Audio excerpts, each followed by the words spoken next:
everybody, my name's Axel Villamil. This is 24 Shades of Blue, and for those that are listening, we're here at the Toronto Police College. We're gonna check out some of the scenarios, figure out exactly what these recruits go through, and we're gonna get Leo McDonald, Staff Sergeant, to show us around. Check it out. All right, so Staff Sergeant, how you doing? I'm well, how are you? Good, good. I'm glad to be here in person with you. Yeah, we're glad to have you. And what is this place? So this is our training village, our outdoor training village. It's part of the college, Yep. And it's used for a variety of different things. We use it primarily for our recruits. As you saw, there are scenarios out here, various different scenarios where they'll come in and arrest somebody and then take them back to the booking hall. But we've used them for different things. High-risk vehicle takedown, plainclothes officers course, our annual ISTP where officers come back and requal for their firearms and everything. So it's used in a variety of different ways for a variety of different reasons. So anything like just in here, this is supposed to be a convenience store, but we could do an armed robbery scenario in here, or we could do something as simple as a theft occurrence. This is the, for our purposes of our scenario, it's a waitress in a diner is our victim. The victim will be in here. The officers should come outside here. Okay. Suspect actor should be right outside the window there, pretending he's on the phone, and then they'll come in and have a conversation with our victim. Got it. And try and get her information, and then, like I said before, form their grounds to go and arrest the suspect. Got it. Are they trying to ever like shake up, you know, the recruits as they're, you know, going through the actual scenario? Like, what's the, I guess, the goal of each actor's role? So I guess it all depends on how it's going, right? Yeah. Like if it's going really smoothly, then the actors might try and throw a little bit of a wrench into it. Got it. If it's going too smoothly, they'll throw a little bit of a curveball into it just to kind of make them adjust the way they're doing. If they're having some trouble with them, they might also pivot the other way and try and Make it a little... Yeah, assist them and kind of show them kind of which way they should be leaning or heading to, right? Totally. I mean, that's the good sign of like, that's what they're learning, right? Yeah, and that's the whole point of today is like any major mistakes we want to get out here, Yeah. where it's in the village and it's contained. Mm-hmm. And then, like I said, we'll have a debrief later and we'll talk about them and hopefully they'll rectify themselves when they get out on the road. Exactly. Learn in a safe space. Exactly. 100%. Awesome. Last minute. Oh, hold on. The cops want to talk to you. I'll call you back, all right? I'll call you back. What's going on, guys? How you doing? Good. Everything good? Apparently, the lady here said she's having a bit of an issue with you. You keep going in there, you make advances, and you've touched her inappropriately. Touched? Yeah. I mean, we're friends. I come here all the time. Well, so apparently you Looks put your hands on her, so you touch her like inappropriately. I hug her all the time. She hugs me. I hug her. Any problem with that? Hey, I can tell. Yeah. I can tell. Dommage? Actually, you're under arrest right now. Under arrest? Yeah. Sexual assault. Yeah. Sexual assault? Yeah. For sexual assault. Are you kidding me right now? Nope. Are you kidding me right now? Yeah. This is like, this is such a joke. What did you say? Do you have any IDs on you? Yeah, it's in the back pocket. I'm just gonna We'll run that. Yeah.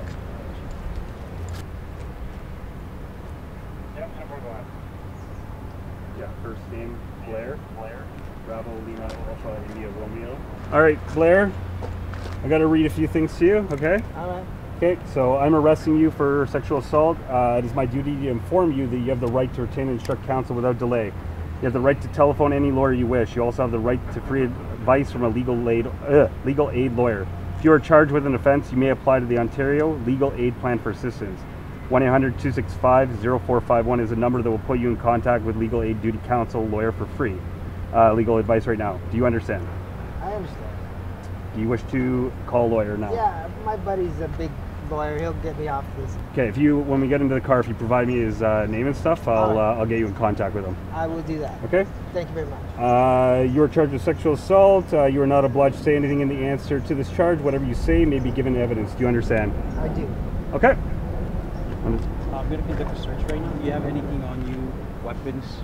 Anything that could you know, aid you for escape? I just got my phone, my keys. In this area are videotaped by remote audio-visual recording machines. There's a video camera recording the interior of the cell, including the area of the toilet/sink. Based on assembly, this equipment is now in operation. You're under observation. There are privacy covers available for use while using the toilet. If you'd like a privacy cover, please make the booking officer aware. Okay, so you understand there's cameras and microphones recording this? Sure. check the pocket there, actually. Check the pocket on the right side. There's a blue one. Check the pocket there. There's money. There you go. Be added to your property bag and it'll be returned to you upon your release. Do you understand? I do. You can go with these detectives to our criminal investigation bureau to be investigated, okay? Okay. Sergeant Weeks, how was that search? It was good. They missed anything? Except for the cash. Yeah, okay. Okay, so we had your scenario, and how did it come across? From dispatch, sexual assault. Sexual assault. Yeah. It came across as a sexual assault from the dispatch? Yeah. No, I think it was an unwanted guest. Yeah, unwanted guest, and the male party that was inside there was making sexual advances at the work. Yeah. Okay, and so just walk us through what you did. So we went in there, spoke to the complainant. She advised that he was a bit of an issue and it's been ongoing, and that he grabbed her inappropriately and grabbed her butt. So when we came outside, we started talking to him, and then we just formed our grounds right there and arrested him. And then when I ran him, dispatch advised that he was already on charges for failed to comply recog for the same thing, sexual assault. Okay. So we decided we had enough to bring him in. And you did a search at the side of the car? Yes, we did. From my perspective, I thought your officer safety was good. I liked how you were both together, like how you kind of had Jesse kind of in an area where you were both available. Your hands were up on your belts, which was good. Did you get the victim's name? Yes, I did. Leslie Lopez. Did you get her contact information? No. Okay. So you see where that's going to be problematic down the road, right? So in future, what you're going to do is get all that information. You may not take a statement from her that day, or at that time. Another unit, in reality, may come in and take a statement from her, but you need that information to get back in contact with her. Because now you're going to go up to a detective and say, we've got a sexual assault, but I don't know how to get in touch with my victim. One of the things I try to do in this scenario is try to throw you off as soon as you show up and try to, chat you up and see if I can build a bit of a rapport. But you did really well in being professional and just kind of acknowledging that I was being friendly, because you don't know if I'm just, a nice citizen, but at the same time you have a job to do, so you just kind of continue going to what you have to do, right? So that was good. You didn't get too distracted at the start. And then when you came out with your grounds to arrest me, you didn't give me much space to talk or to get away or anything. You just kind of told me, it's been an allegation, you're under arrest for sexual assault. And from there, of course, I go off on my rant about why I'm innocent, etc. But again, you stayed professional, you weren't having it, you kept doing your thing, so I thought it was well done. The only thing I would say is when it comes to search, we don't want to find things in the pocket once you arrive. That should already be cleared, absolutely. We had the admission from our accused that he had done cocaine in the last 20 hours. It's a huge concern for his safety and the safety of everyone else, right? That he may have something like that in a place as simple as the pocket that could totally have been checked before getting into a scout car. So we're lucky it became cash and we're able to account for that cash here, but there's all kinds of possibilities of other things that could have been in the pocket. So obviously check for sharps first over the pocket, but your hands eventually, you do have to check that pocket to clear it and make sure you're satisfied there's nothing in there. Staff, so where are we now? I'm in a quite a dungeon-looking place. What is here? What's below us? Tell us about it. So this is kind of our, like you were in the outside village before, this is kind of our inside version of the village. We have a setup here that mimics different apartments and rooms and stuff. So it'll when you the officers get a radio call to come into somebody's house or residence, this is as realistic as we can get it in terms of what their face. Okay, and as you can see by looking down, we've got different bedrooms.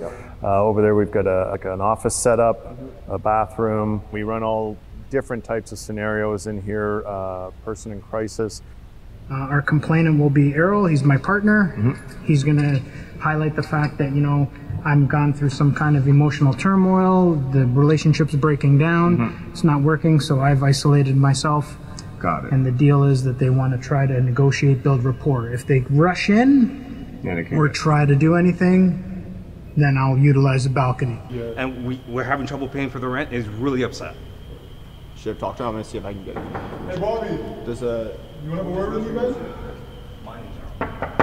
Bobby? Bobby, What's going on today? Go away. Is it okay if I open the door? What's the difference? You're talking to Errol anyway. Bobby, I'm just here to have a conversation with you, buddy. You're already talking to Errol. What are you usually looking for, in this situation from? So a lot of it is your basic negotiator type interactions, right? You want to look for a respectful demeanor. Do they talk over each other? One person talking, for them to leverage each other's experience, because sometimes when you're in a conversation you can be tunnel visioned. Yeah. So we look hard for that support network, right? So that support mechanism, and that they're still maintaining their officer safety principles, because when they come in, they won't be clearing the whole house. So you don't know who else is here. So you also always have to be aware of your surroundings and use that cover officer as your balance point. Got it. And then a lot of it is what we call hooks and triggers. So if, let's say, if they start bringing up too much conversation about the relationship, that is obviously an aggravating point for me. Got it. That's going to stimulate me to be more aggressive. Totally. But if they stay away from that and say, hey, is there anybody else we can talk to? Can we find you a different place to live? I think a lot of people don't think that's what's going to be done here. Right? This looks very, physical and aggressive of like a type of scenario. But what you're looking for is actually like, let's talk them through it mentally, and So so a lot of it is based on that whole premise that we can negotiate and work with people to address their needs. I understand. You want to come and maybe take a seat on the bed and we can talk some more? Make me a little worried on that balcony. It's also, it'll be a little bit quieter, hear each other a little bit better. You just come, close the door, and we can talk a little more. I'm not going to get jumped, right? Oh no, we're not here to hurt you, I promise. You say, how did you feel? What did you hear? What was the information you were relying on? So I came in, and initially he said you were lost your job, you were in a position of crisis, you want to hurt yourself. He told me there were no weapons in the room, so that when I knocked on the door, I was comfortable opening the door knowing that there's no weapons, so it was like they can harm us, so we stayed outside, kept our distance. Speaking to you, I realized that you didn't like me because you recognized me somewhere, so I quickly realized that talking to you is not going to go anywhere. It's going to keep escalating, so that's why I stepped back and let my partner take over, because that's that fresh face and you can probably relate to him better.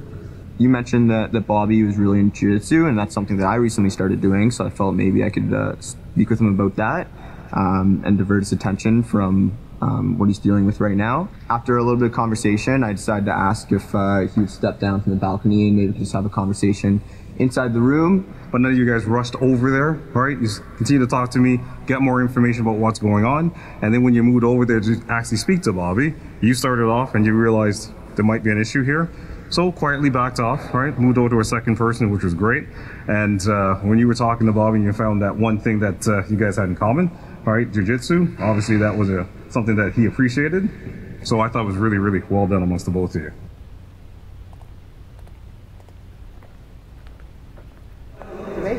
That's a strong accusation. Look at him. I mean, I've done nothing but comply with you. Okay. Well, can we tell him that we would pick up the... Yeah. Okay. Sir, he said that he's going to take care of his dog poo from now on, so... I don't even like the look of his face. Do you see what he's doing to me right now? All right? You don't need to do that. He's not gonna take care of anything. All right? He's not gonna do a damn thing after this. All right? I'm sick and tired of this, guys. All right? I call you guys here time and time again. Give me the thing. Hey, Taser! Stay down. Cuff him. Raise it.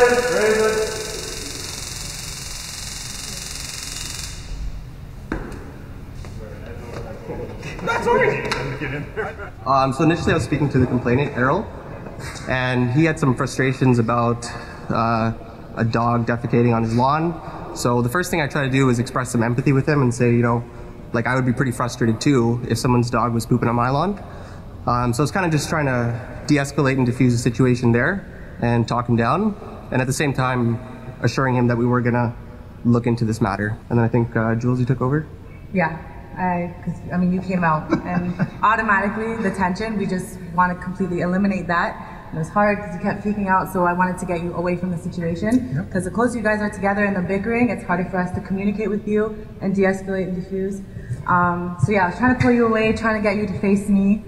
And I mean, you just kept going off. So we were trying our best to resolve the situation. And obviously he was really adamant on getting close to to Bobby. So then at that point, they kind of closed distance. Knew something was gonna happen. They closed distance on each other, and I saw, Bobby swinging at Errol, and it was a situation where I kind of thought about our use of force options, and initially I thought about what if I could go hands-on, but he was swinging, so I thought that might not be a good idea to get too close. I completely lost grip, and then I started going 3 taser. I'm like, this is good. Okay. Yeah, he was swinging too much, so I knew that I couldn't go in because he might throw an elbow, and his behavior was assaultive, and so I determined that taser might have been the appropriate level of response. And I watched you try to separate the both of us together. When Bobby opened the door, again, nobody got into a real panic, right? You just went to address Bobby, see what his concerns were. You continued to find out what my concerns were. As you can see, we started to move, right?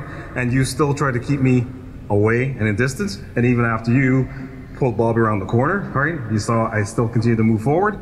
And then obviously when the situation occurred that Bobby was going to take some action, right? You both reacted to that, right? And you got him under custody. So I thought it was a really good job. Sorry, I just wanted to ask from like your training and obviously going out the field before, and if you've been in these scenarios, probably in this very sequence, how has it helped you in the long run when you're actually out on the field? Like, is it really very helpful, like a true simulation? Like, is there things that you think may be missing? I mean, obviously, there's always certain little things, but how close? We've been through simulation training so many times, and every single time we do it, it feels real.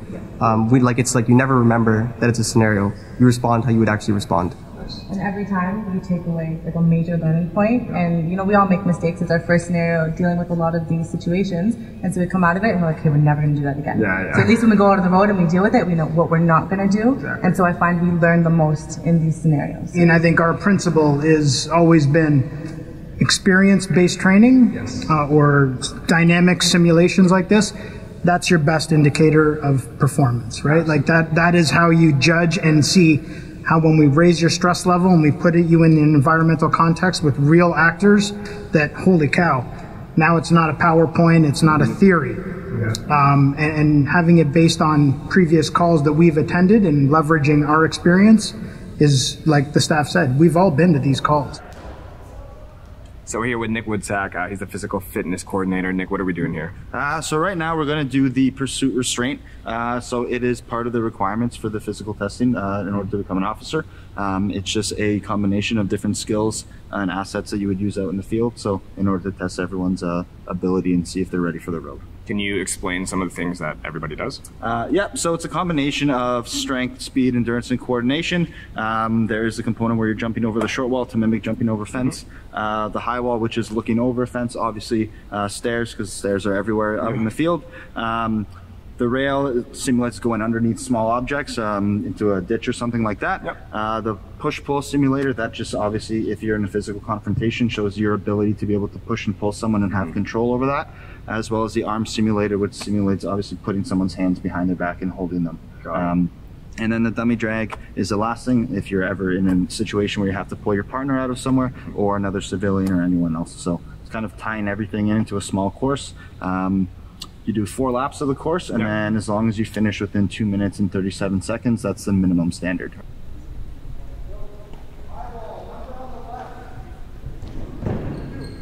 Stairs, 212. Under the rail, around the start cone. Over the short wall. Touch the high wall. Stairs, 212. Under the rail. Push it all the way into start, pull it to the right. Control it, push to the middle. Pull to the left. Push to the middle, control it, control it, control it. Over the short wall. Touch the high wall. Stairs, 212. Under the rail. Push it all the way in smoothly. Out to the right. Push to the middle. Out to the left, control it, control it. Out and in, one time. Okay, dummy drag, turn around.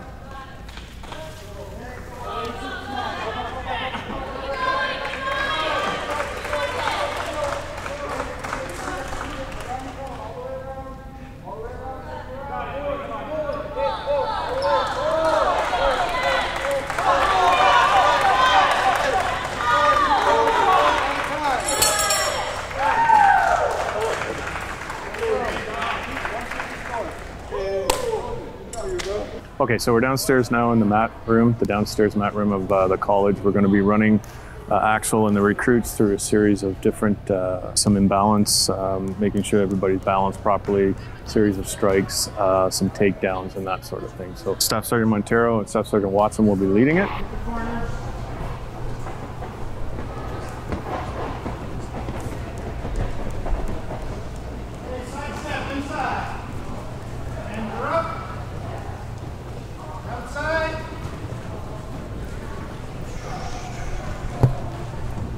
Alternating, in and out, every 3 steps. We're going the same way.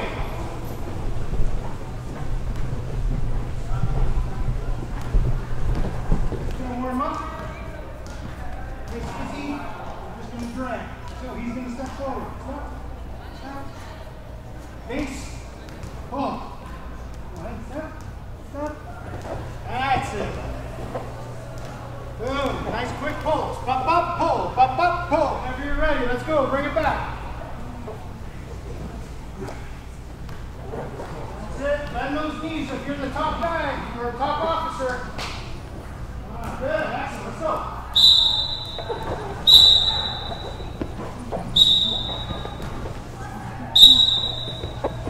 Okay, take him right to a simulated handcuff. Hand behind back. Right, don't forget your principles. Knee on belt line.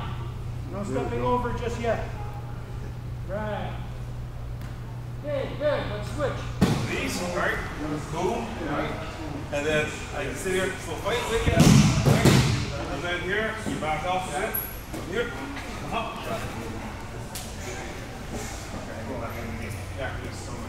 Yeah, it's. So I got the wonderful gentlemen, the main top dogs here of all the recruits, and you put me through some wonderful taste of the training that you put them through, and oh my gosh, like first off, it's very much fun, but also I completely understand how hard they have to work, and I just got a taste and do that, like you said, 7 days a week, sometimes, probably very small rest days. Like, how does all this tactical training help them in the field? I think tactical training helps them a great deal because they need to have the proper mindset when they're dealing with members of the community. Mm-hmm. Obviously, we always utilize de-escalation techniques. We always want to interact with the community in a proper manner. Sometimes, though, if you have to use physicality, right, we want to teach them to, first of all, identify the threat cues that they may be found in an individual, right? And if they can identify the threat cues, then you want to see if there's a way you can bring them down. Mm-hmm. But if there's no way to bring that down and somebody comes to assault you, right, you want to be able to defend yourself, defend your partners, and defend members of the community. Yeah. So we teach them different skill sets to use the minimum amount of force possible, right, to be able to gain control of an individual. Absolutely. When it's like a physical situation, I feel like a lot of people, when you're fatigued, your mind starts to slip, right? Near the end, I'm like, oh my God, picking up, the dummy up there, 180 pounds or whatever it was, my mind was like, okay, let me just get through it. But I forgot about a lot of other things that I could probably use my legs, lifting him up more. How do you get over that mentality shock when you're fatigued, and how do you kind of put that into the training for all the recruits? I think first and foremost, incorporated in all of the training is a significant amount of mental toughness. Mm-hmm. And that's what a lot of this training is scaffolding. So first we're going to work a basic technique, and then we're going to introduce a little bit more and a little bit more until it becomes a complex series like you saw today. Yeah. So what that teaches you is that mental toughness, that you got to finish, that you're not going to let down your partner or whoever it is that you're trying to assist or someone you're trying to restrain. And the other big element that works hand in hand with mental toughness is restraint. Mm-hmm.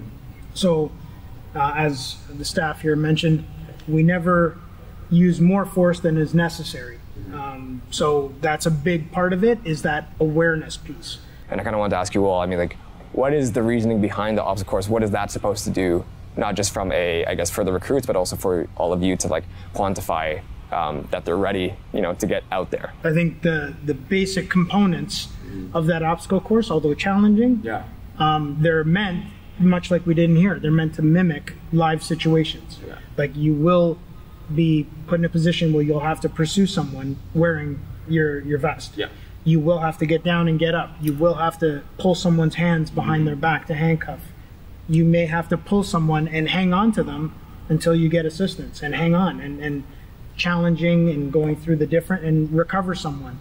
So all of the components are meant to mimic real life situations. One of the big things we were all wondering, because it sounds like there's a lot of repetitiveness and also like a lot of days on, how long do you think it really takes? Like, is this 6 months really enough to perfect all of it? Like, you know, is perfection subjective? Like, what does this mean when they're ready, quote unquote? I don't think, you know what, I've had a lot of time on the job now, nowhere close to perfection. It's always a continual struggle to develop your skill sets, and 6 months is a very good baseline that I would say would be good to have our members get out there into the open, into the field.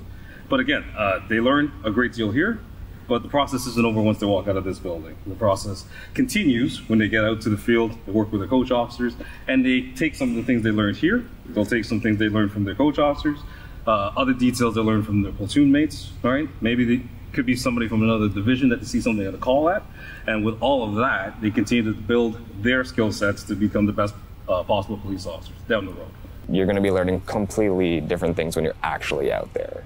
Well, you're applying it different, right? Like, we can do as many scenarios here as we want, but once you get out in the real world and you're dealing with real people and you're actually arresting people and putting them before the courts or whatever, that's kind of the aha moments for a lot of people, right?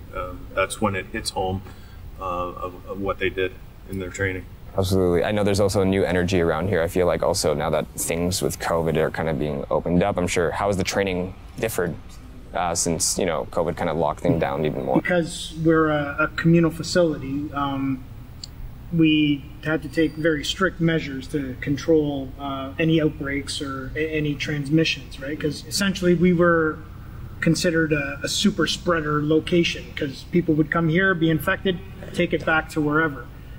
So we went through about 1.5 years of modified programming, social distancing, reducing class sizes, and yeah, it significantly impacted the motivation level of the classes. The recruit program was especially difficult because not only did they have to come here, the Toronto Police College, but they had to go down to Elmer, Ontario, the Ontario Police College, which is another public health sector altogether, and there's slightly different rules and things that could be done down there, and so we had to be totally aware of that as well. So I keep saying adjusting and pivoting, but that's exactly what we had to do this last year and a bit, right? It's just when things were shut down and then they reopened, they shut down again, they reopened, and we were constantly juggling and trying to get things through. But through it all, though, I think we ended up doing fairly well. I mean, we got all the classes out. So yeah, you mentioned, you know, it's one of their most exciting times of their life. So anybody that is watching this, or maybe, you know, a couple months from now, or a new set of people are coming and they're listening, what advice do you have for all of them when they are actually getting out there on the road? I would say have an open mind, listen to your coach officers, listen to your sergeants, listen to your staff sergeants. You've received a great deal of training. You knew what to do from before. You're going to go out and do the right thing. Continue to do the right thing, all right? And let that be your guide. I think dovetailing into that, I think a big part of it is be humble and be empathetic to people. Because we're not, as we said in the scenarios upstairs, we're not going to be able to solve every issue in 5 minutes. So be empathetic to people, understand where they're coming from, and give them the time. Be genuine. I mean, a couple of things I tell them before they actually leave the college is, number one, first and foremost, is work hard when you get out there. Put in a good effort and work hard, whether it be an arrest, a report, helping someone in crisis, whatever it is, put in the effort. And then from there, you'll be able to move on and do other things. The other thing I tell them too is that, you know, here when you're doing a scenario with another recruit, you might think it's just them against the world, but in reality, when they get out on the road, they'll have a senior coach officer, they'll have sergeants, they'll have detectives that they can call. There'll be lifelines and resources for them to use while they're out there. We're not just going to take them and throw them out and be left alone. Like, there's areas for them that they'll get help. Absolutely. I think what I got out of this, you know, whole experience, that the theme definitely was community and teamwork. You know, at the end of the day, like as much as I feel confident when I come here, it's just there's a lot of new things I have no idea how to do. There's some things I definitely did, but everybody, including not just yourselves, but the recruits, had this great energy of not only being welcome, but we're all gonna work together to be better. And that was the main thing I got out of this. So just wanna say thank you. And guys, this was 24 Shades of Blue. We're out.